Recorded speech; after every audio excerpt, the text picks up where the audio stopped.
All right, it's done. I just hit record, you just hit play. Here we are. This is Jay Brown Yoga Talks podcast. My name is Jay Brown, and whoever you are, whether you're new to the show today or whether you're a long-time listener, welcome and thank you for being here. How's your summer going? It certainly is summertime, but I can't say that the living is easy, as the song goes. I don't really want to get into my stuff though today, y'all. Be honest with you. We're gonna talk about other things today because we all have our own personal stories, right? We all have our own trials and tribulations, things that are going on right now that are specific to us as individuals. But then there's also the collectives that we also comprise, right? And today we're going to talk about yoga professionals. And it's an uncomfortable topic because whenever we talk about yoga being a profession or being an industry, you know, it feels icky to those of us who have a lot of heart in it. It means something really important to us on a very emotional and spiritual level. It's had this role in our lives. So when it gets tainted by, economic forces and things that seem to undermine it, we get our back up. I have been for years, since I started calling myself a yoga teacher and taking money for it. There's always been, this conversation here on this show about the profession. And then it always ended up being some about Yoga Alliance because that was the trade organization for yoga teachers. And I'll say more about Yoga Alliance perhaps on the other side. I don't want to say too much right now, but my conversation today is with Bari Gratton. And Bari is one of a group of people who recently put out an open letter to the Yoga Alliance that was sort of a call to action, I think, seeking reforms of one sort or another. We get into it in the episode. I don't want to spoil anything.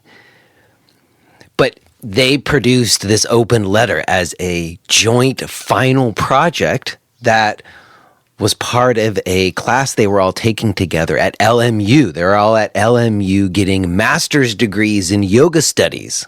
If you didn't know that you could do that, you can. LMU has a master's degree program. I talk with Bari some about that as well. But if you've been listening to this show, you might recall a few weeks ago, I had someone named Kat Rosenfield on. She was a journalist, and we had a conversation about bringing politics into the yoga space. And right about that time I had that conversation, I was made aware of this open letter that Bari and her colleagues had written. And it's clearly a different viewpoint about politics in the yoga space, but it isn't just about politics in the yoga space. It's really about whether or not yoga teachers could conceivably come together to, benefit everyone more than just as individuals. As I was saying at the beginning, like, in theory, yoga teachers could have a trade organization that would be a useful resource to yoga teachers and would encourage and aid in yoga being represented and brought forth in ways that people feel good about. Now, I don't want to get into the debate. Like I said, I want to talk too much about Yoga Alliance, or I talk with Bari about whether or not it's even a good idea. But what I want to say is that if you are a yoga teacher who listens to this and you do teach public classes where you make money, then on some level, I think it's a relevant conversation, at least just to know and have awareness about what other people think, what other yoga teachers' positions are. Now, I will say, going into this conversation, I was thinking it was going to go very differently than it did. Reading the open letter gave me an impression about the conversation I was going to have that, I don't know, was inaccurate. Like, I almost hope that you haven't read the open letter yet. I almost wish we could listen to this conversation first before you read the open letter. But if you do, it's fine. I'm going to link to it in the description. But in any case, I found this to be very nuanced, and I was really appreciative of Bari to have what I felt was a good faith dialogue on matters that I do think are important, matters that I know yoga teachers have been discussing for years and years and years without much resolve, but still worth discussing, at least in my view. So glad to have had this conversation that hopefully will spur many more with Bari, and I'm very glad to share it with you today. Real quick before we get to it, I have an announcement. I kind of let it slip last week, but this is the official announcement that I'm doing another round of my teacher training next year. If you were listening last year, you heard me talking about some apprehensions I had and the work I was doing to prepare and then plugging the teacher training. Well, we're 6 months in now, we're halfway through, and I have to say I'm quite happy with how it's going. Many of my concerns have been assuaged. I feel like I have managed to find a way of working with people in a context of working with people that feels authentic to me and it feels useful to me. And I'm certainly learning loads. And I think the people who are doing it with me are also learning loads. And last year it did fill up and there's limited space. So I'm mentioning it now for early opportunities. If you're somebody who's been listening to this show and you think that you'd be interested in doing a year-long deep learning online teacher training, or in person if you're in PA, either way, but online from wherever you are training with me, then reach out and let me know. You can send me an email to j@jbrownyoga.com. That's just the letter J at jbrownyoga.com, or just go to the contact page at jbrownyoga.com and use that form there. Either way, just shoot me an email. Tell me you're interested in the training, because we're going to have some early discount opportunities that are going to be only available to people who reach out, people who listen to the show and sort of know me through that and send me an email. So do reach out if you're interested. It's going to start in January, and I want to give folks a heads up if you want to get in on some of the, the insider stuff, the listener stuff. We got some special things for those of you who've been listening to this show and support it. So there you go. J Brown Yoga Teacher Training online starting January 2023. Reach out to me, all right? Okay. Like I said, I am going to touch base with you on the other side. Maybe just a little bit of debrief will be in order. But for now, let's get into it. Let's go ahead and listen to this conversation that I had with Bari Gratton.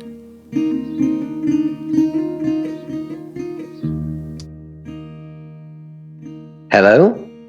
Hello. Hi, is this Bari or Bari? I'm sorry, I don't know how to pronounce your name right. It is Bari. Hi, Bari. How are you? I'm doing okay. How are you today? No complaints yet. Still early enough in the day, though. I can respect the need to hedge a little bit. I understand completely.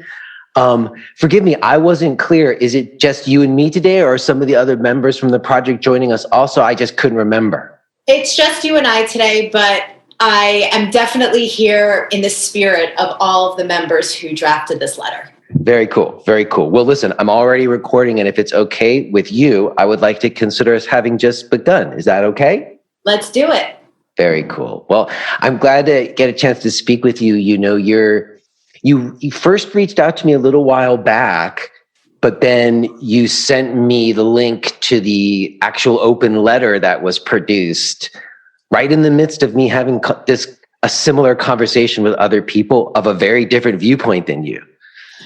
Oh, good. So I think it's very good. I'm glad to speak to you because I feel like it will give like a counterpoint to that other view, and I'm glad for that. Sounds great. So first of all, I guess I'm curious for people listening who may not know what we are alluding to.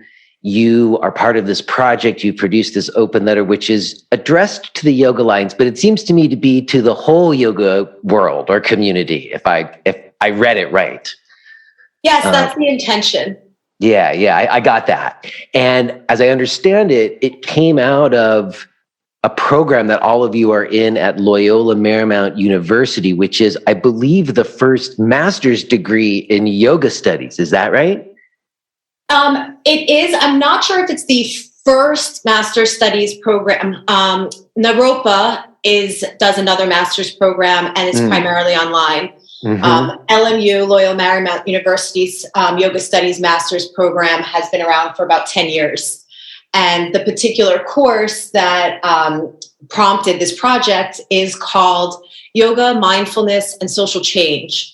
And that's a part of the Religion and Spirituality Department or Further Learning Studies as part of LMU. So it's slightly separate, but also a part of the master's program. So some of the members of our group are not necessarily pursuing a master's in yoga studies, but are very interested in how these contemplative practices of mindfulness, yoga, how they contribute to affect social change and how they can be powerful tools to create meaningful social change. So we were inspired from this program to join together and do a group project, which is unusual because typically it's been solo projects. And it's been sort of a magical experience because we are vastly different people who have all had the same desire and interest to keep yoga at the forefront of people's minds in an important way, as opposed to just associating it with studio yoga or asana class or postural yoga. We want the full expression of yoga to be seen and accessible. I got that too from your letter. And I guess for other folks listening, and just for my own clarification's sake, again, this program that you're in at LMU, that's different than like the yoga therapy program that Larry Payne had at LMU. I always heard of that program. This is different. This is more of just part of their regular academic programs. Is that right? Yes. So it's the yoga therapy program is a part of the yoga studies master's degree. You can take one of two tracks. You can either remain in yoga philosophy or you can pursue yoga therapy, which Larry Payne has run for a number of years and actually just recently is retiring. I heard. So, yeah. Shout out to Larry. Big OG legend, Larry.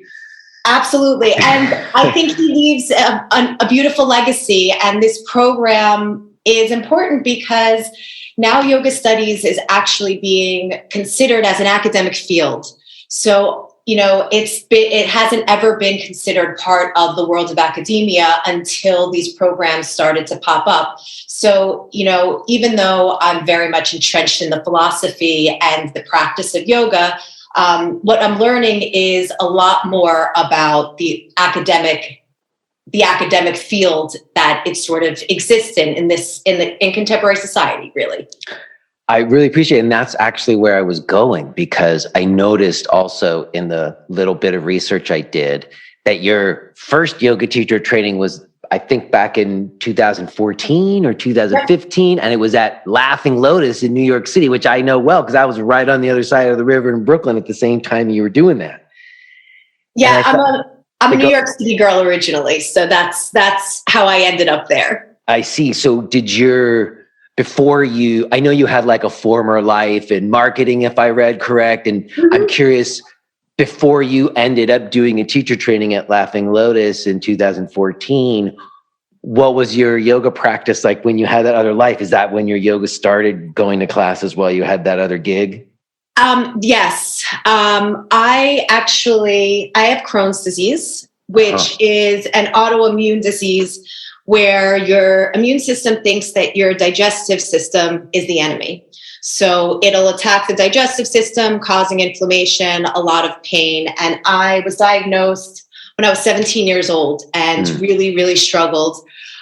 Even throughout college, my first surgery to have part of my intestines removed was right after college. And then I went into a really stressful world where I worked as a marketing executive for a small agency and truthfully had the best time of my life, getting to see the world and live at all of the exciting places in New York City.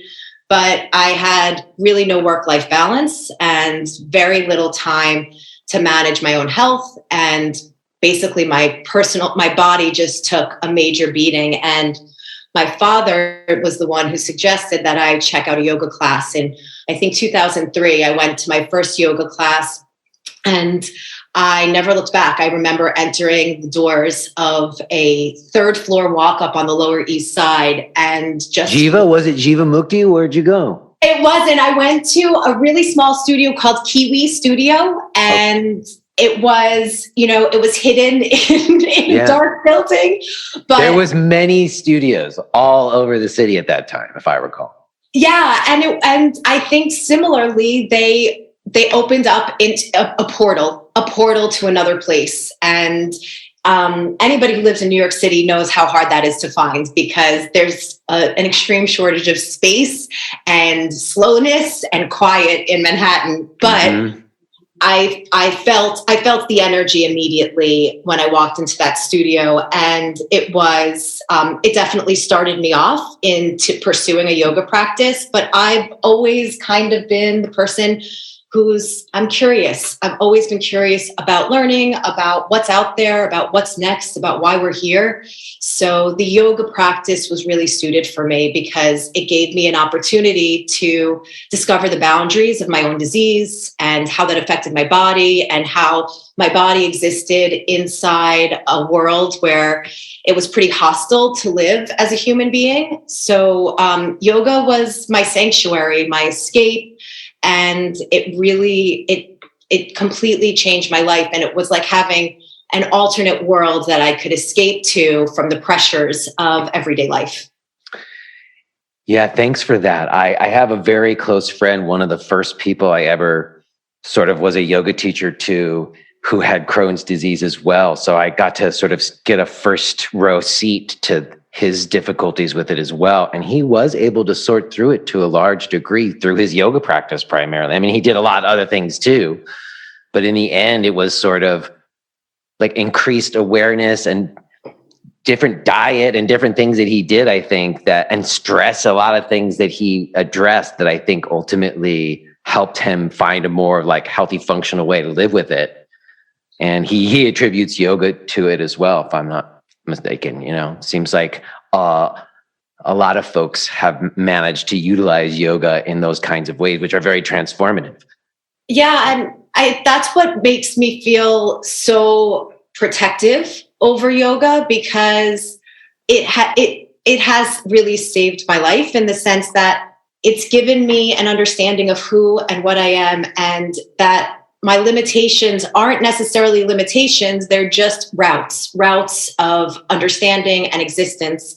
And, somebody recently said something to me that yoga teaches you how to respond in the face of any particular circumstance. And we really undervalue this idea of being able to respond and having a pause. And stress is such a contributor to immune disorders and general disease and dysfunction, that if you can manage your own stress, then you're already ahead of the game. And as much as I would love to say that ideally it's all this yoga practice and this contemplative practice, the reality is I am on a medication that I get an infusion once a month, and it's about a 4-hour process. And I take a Benadryl, and it basically kills my day once a month. But in combination, Western medicine and these Eastern practices and philosophies are really helping me develop a holistic sense of health and well-being. You're like the living bridge. How about that? Yeah. And that's what yoga really is to me. It is a bridge to get to all of these other places. All right. Well, I guess I'm curious then, when you decided to do yoga teacher training, was that part of you wanting to like let go of that other job that you were doing and change your lifestyle, or were you just like deepening your practice? So this is so interesting because it's a double-edged sword. I personally feel frustrated about teacher trainings being offered to deepen a practice because I think that they really are for two different things. So I remember when I entered the teacher training, I was basically really frustrated and trying to hit the pause button in my life. I wasn't sure that I was going to make the leap to become a yoga teacher and completely change my life. I was in a serious relationship at the time, so I was teetering on leaving New York City in the first place. So for me to go into the yoga teacher training, I knew there was more. I knew there was more that I didn't know, but I didn't think I was going to deepen my practice because I felt like the tools that I was going to take away were to be used in an effort to teach. When I got to the training, it was a very different case. And I sort of went in with no expectations and not a real plan, just trying to escape the sort of the grind. And when I got there, I discovered that there was so much that we were talking about, yet so much that was not being actually talked about. And it sort of felt like I didn't get enough, even after those 200 hours. I was itching for more, and I knew there was more information out there. It just hadn't been presented. So I entered it with no expectations, but once I got there, it was like being addicted to something. I knew that I had to find out what was behind these 200 hours, what was beyond this set of training, because it just never felt complete to me. Sure. It's most 200-hour trainings feel like a jump off more than like some kind of completion of your studies. But they're not always presented that way. I guess we'll get there. We're not there yet. I guess I'm curious, then did you start teaching shortly after your 200, or did you do more training?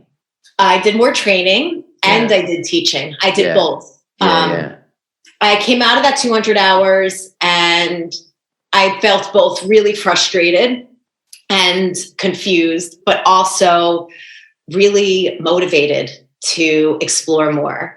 At that point, after completing it, I knew that I wasn't going to go back to marketing. I couldn't. My brain, it was, I knew too much. I couldn't go backward. There's no going back at some point, huh? No, I felt like I had seen a completely different world. And truthfully, it is where I was supposed to be. My first yoga teacher in the teacher training said to me, you never come to yoga in your first life, and you don't come to teaching unless you're called. And I started to really believe that because I felt like I had been called into something, and that everything that I had done up until this point was to get me here. So I started to use my experience in marketing, and I had majored in art history in college and maintained a level of interest in art throughout. And I used those skills of observation, of communication, and I started to bring them into my yoga practice. And I moved to California right after I completed that teacher training, and I moved into the suburbs with my now husband, who had 2 kids at the time. And I felt a little bit removed. I had gone from living in Manhattan and working my own job to living in the suburbs, and feeling a little isolated and without roots. So I went to a core power yoga class in my town. And the first day that I went in there to take a class, their manager and 2 other teachers were on me, like, come take our next teacher training, come deepen practice, come take our next teacher training. And, here I was yearning for community, looking to be a part of something, to set down roots. So I pursued it, and I went into this teacher training at Core Power, and it was absolutely the opposite of where I had come from at Laughing Lotus, which at the time I was really grateful for, because I was getting an opportunity to see the corporate side and the structure and what it looked like in the industry form rather than the spirituality. And at Laughing Lotus, I felt like I got a tremendous amount of spirituality, but it was somewhat disorganized and not really run from, a structural perspective. So you could easily miss some of the important points if you weren't paying attention. So I was glad to have both of them together, but I regret to say that my core power training ended up becoming very frustrating because I knew information from my previous training that wasn't being addressed in the core power training because it wasn't considered part of the business of yoga. So I started to notice how the studio culture and the structure of industry was influencing some of the philosophy, the practice, and the application of yoga teaching. Wow, that is so interesting, Bari. I mean, to get the indie early, the tail end of it, but the New York indie vibe of that place, Kiwi Yoga up on the third floor, where you had a relationship to the person who was conducting that training clearly. You can hear it in the way that you referred to them. And it's interesting how that training, it had a lot of soul to it, but not a lot of structure, right? Or it had really good things about it, but maybe it was lacking in certain ways that people could have also benefited from. And then to move and years later be on the other side of the country in California and go to a core power training, which in my mind represents that corporate model, as you said, like the venture capitalist backed corporate model where they're making choices of standardizing training in a way where they are purposefully only choosing certain aspects to tailor it as a certain product. And part of that is the upsell of the teacher trainings. There was that huge article in the New York Times about it, if I recall. I don't know if it was the New York Times, but there was some big publication that did a whole article about that, the travesty of that upselling of teacher training, specifically at Core Power. And to have both of those in contrast, you really have had firsthand experience, as I have kind of witnessed myself, in the way that sort of teacher training became like the money driver of the centers, and how in the standardization process and the marketization process of that, all these choices got made. And a lot of things that weren't as marketable got left to the side that were pretty fundamental, right? Absolutely. Yeah.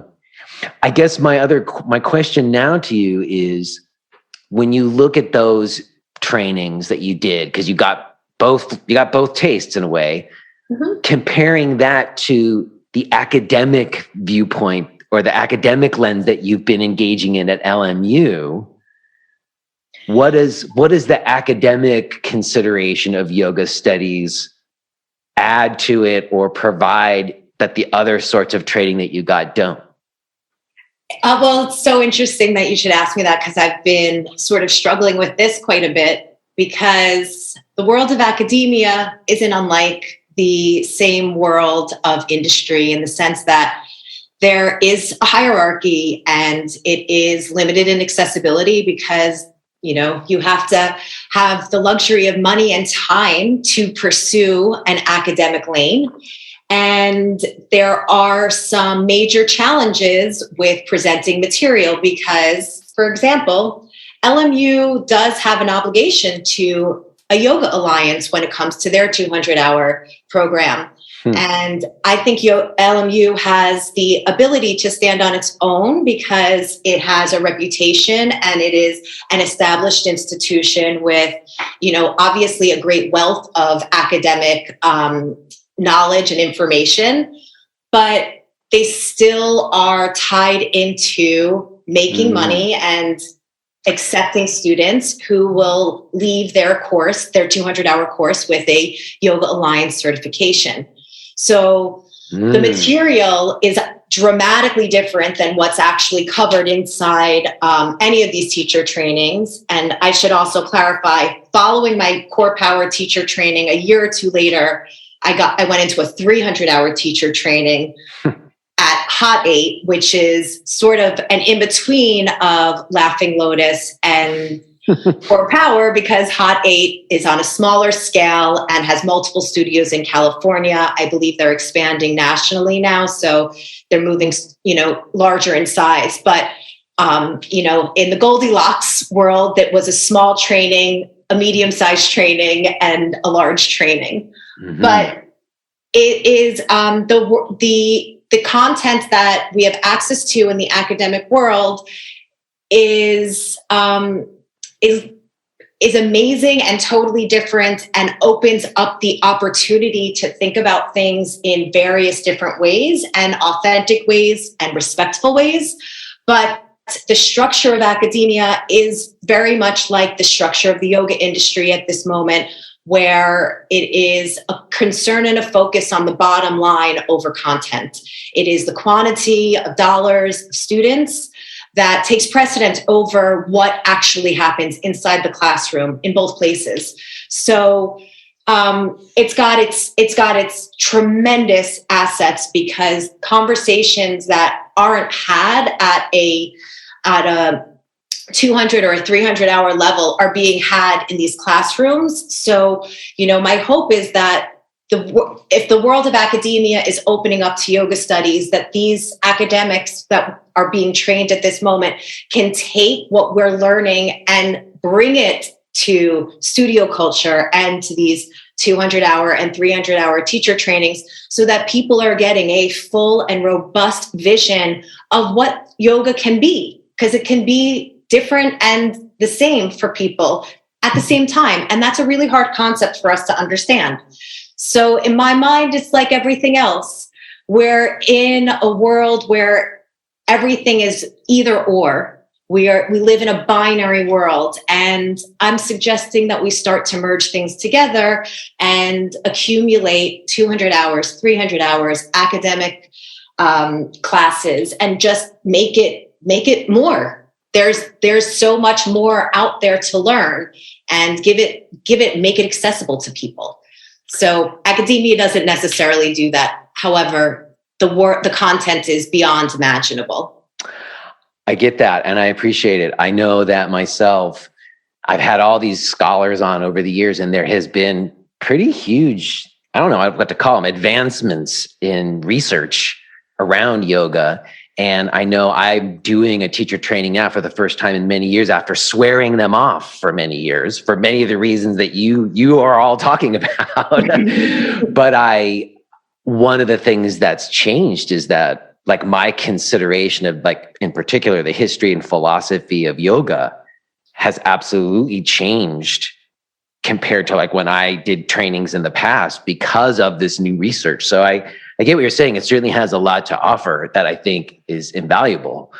I also hear what you're saying, and it's a bit of a shame when you talk about LMU still being in bed with the Yoga Alliance, honestly. Not that I'm surprised by that, but I remember in the early days, like, the Iyengar school was considered the gold standard of teacher training. And it was like a year-long program. And, it had all kinds of problems, but it was considered the gold standard. And that was before Yoga Alliance sort of came into existence.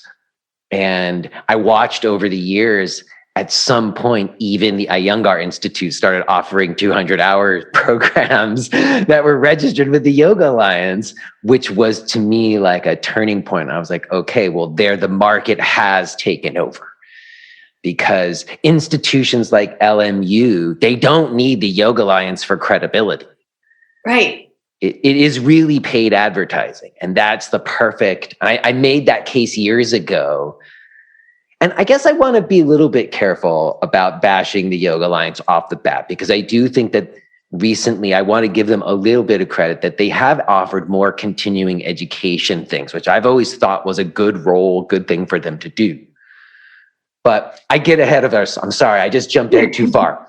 What I want to ask now is about, well, first of all, thank you. I think that's interesting, because you really have had a firsthand seat from these different viewpoints of different scales of training, and then even also now pursuing it through an academic lens. And I think that puts you in a good place to speak to a lot of these things. I guess my question now is about the project that you were doing. So tell me what was like the project, and how did you come together with your fellow participants to do it together and come up with the idea for it? It's sort of an amazing story. So the way this program works is it is 11 months or 10 months, and it is one weekend a month. Every Saturday and Sunday, there is a 9 to noon session where we have a speaker of varying degrees. Some are academics, some are activists, people in the field of activism, social change, mindfulness, and yoga come to speak to us. And then we have a lunch break. And after the lunch break, we've got a 2-hour session where the group of us discuss the workshop that we had just been presented. So about halfway through the program, our teacher explained to us that final project could be anything that we chose in this field, where we essentially make an effort to develop a position, a point of view, and a process for social change. And that could have been in any vein or any field. So over the course of those 5 months, frequently we came up to talking about Yoga Alliance. And I agree with you. I don't want to bash Yoga Alliance at all, because the truth is, I believe that Yoga Alliance is representative of potential. They have a very powerful platform which can be used in a very beneficial way. It's just slightly misguided at the moment, which happens when there's change and there's tumult and there's crises abund. So basically, we kept coming back to this idea of Yoga Alliance and this idea of fairness and accessibility in yoga. One of the women, Meghan, has been teaching yoga for 22 years. She lived on an ashram for a short time, and she is not recognized as a Yoga Alliance teacher. However, she has some of the most profound knowledge and ability to communicate specifically about ethics and the yamas and the niyamas, where she really teaches people yoga in asana practice using all of the tools she has. And she's not recognized as a teacher. And none of us could believe that. Another woman in our group, Courtney, had taken a 200-hour teacher training at LMU and went to deepen her practice, and also said she didn't feel like she got enough. So that's why she was in the social change class, because she knew there was more to yoga that she hadn't even gotten access to. And in one of our conversations where we were talking about how the system was really ineffective, Courtney, just in our Zoom chat box, said, we should just write an open letter to Yoga Alliance. And that was it. That began a long process of meeting together and trying to make one page of information communicate this idea that Yoga Alliance has the ability to present the fullest picture of yoga if they would make a few small adjustments. And if we started to shift our focus away from profitability and moved back towards the core ethical, moral foundation that is a part of all of these practices, yoga, Buddhism, Jainism, and it has the ability to really make the transformation that so many of us need right now in the midst of this chaotic time that we're alive. So it was a sort of casual, offhanded comment that came after a series of meetings and frustrations. And, our teacher said, well, you could certainly do that for your final project. And I remember going home that Saturday afternoon and thinking to myself, how can we make this into something real?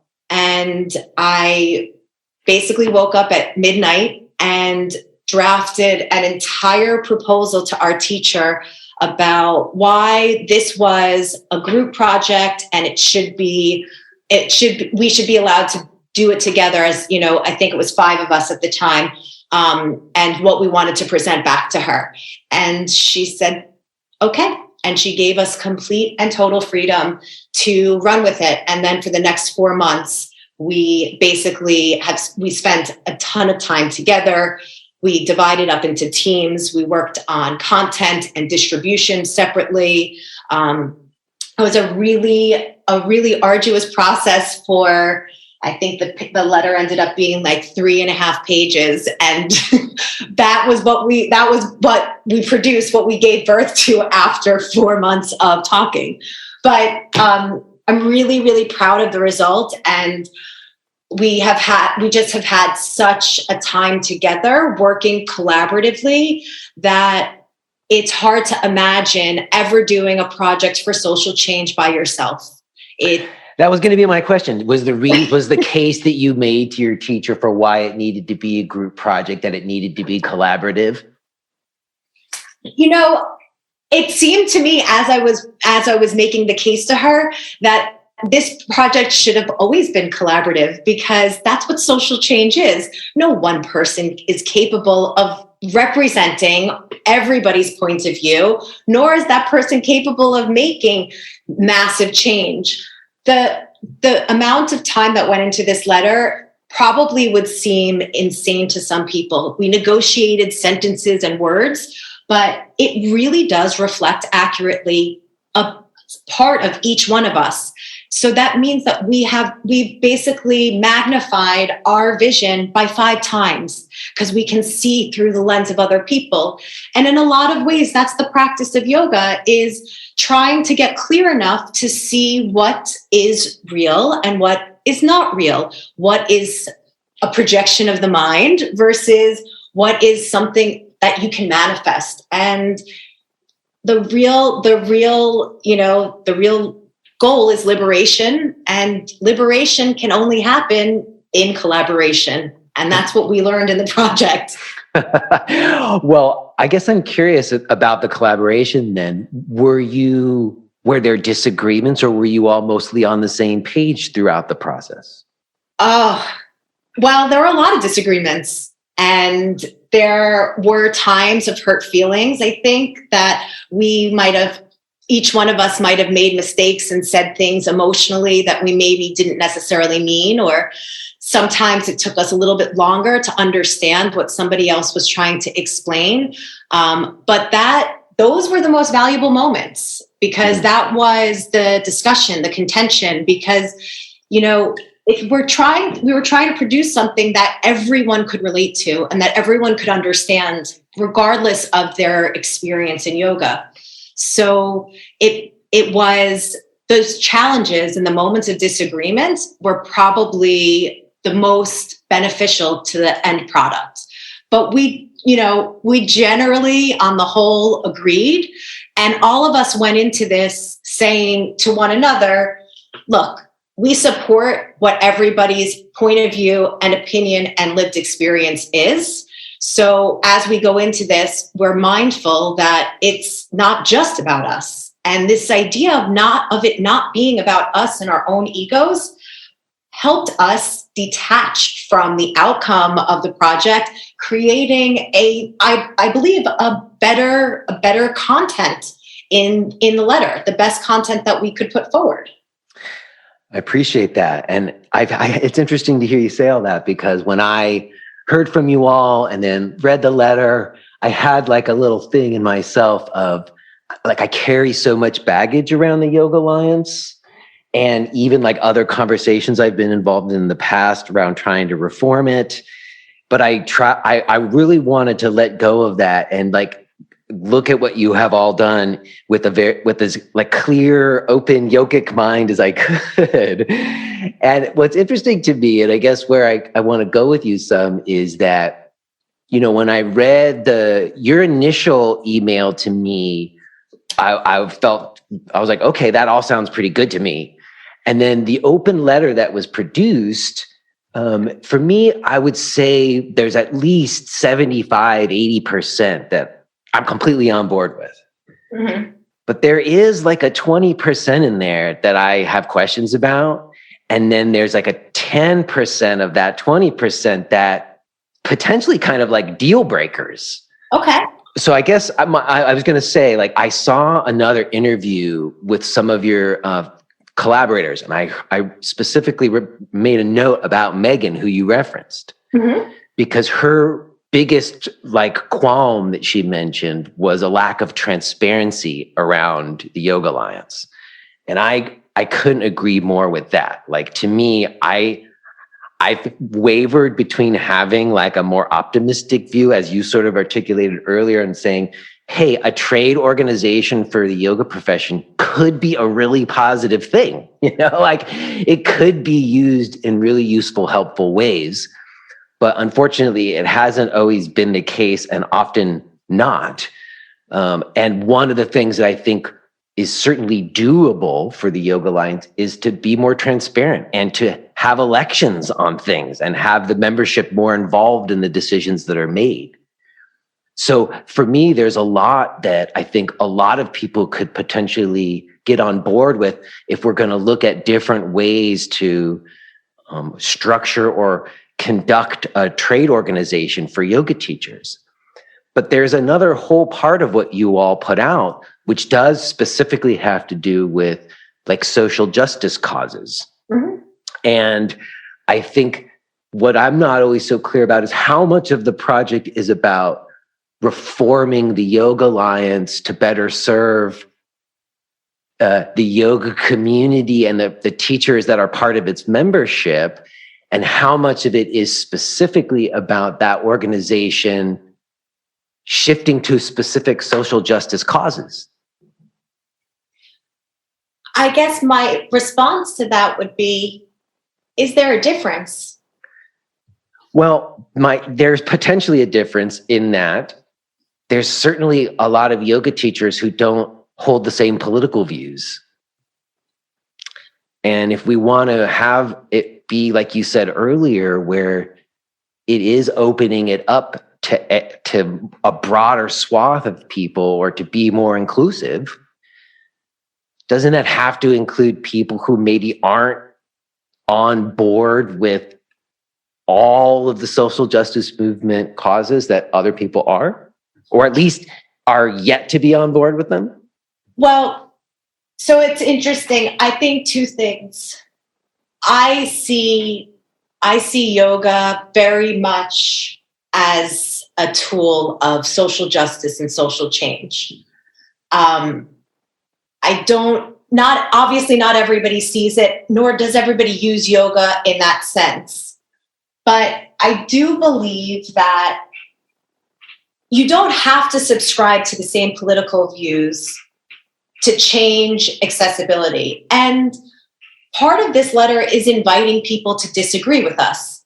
We don't have we don't have all of the answers. And, we know very well that there are things in this letter that are very much idealized and great to talk about on paper. One of academia's favorite things to do is to talk.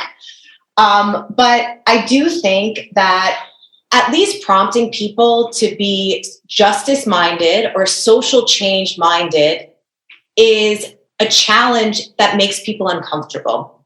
And that discomfort is important for any kind of change or transformation. And we have grown very accustomed to leaving discomfort, whether it be in our political beliefs or our moral beliefs.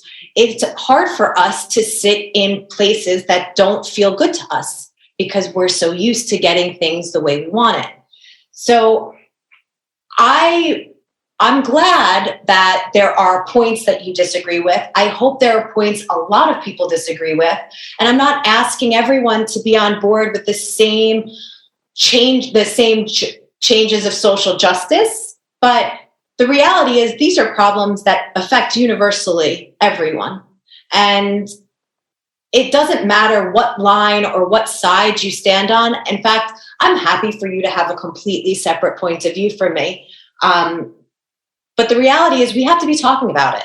We can't just pretend like we don't have a vision ourselves. We don't have a vision for the future. And because it's going to polarize people and because not everybody's going to subscribe to every single thing that we've asked, that doesn't mean you're not a part of this conversation.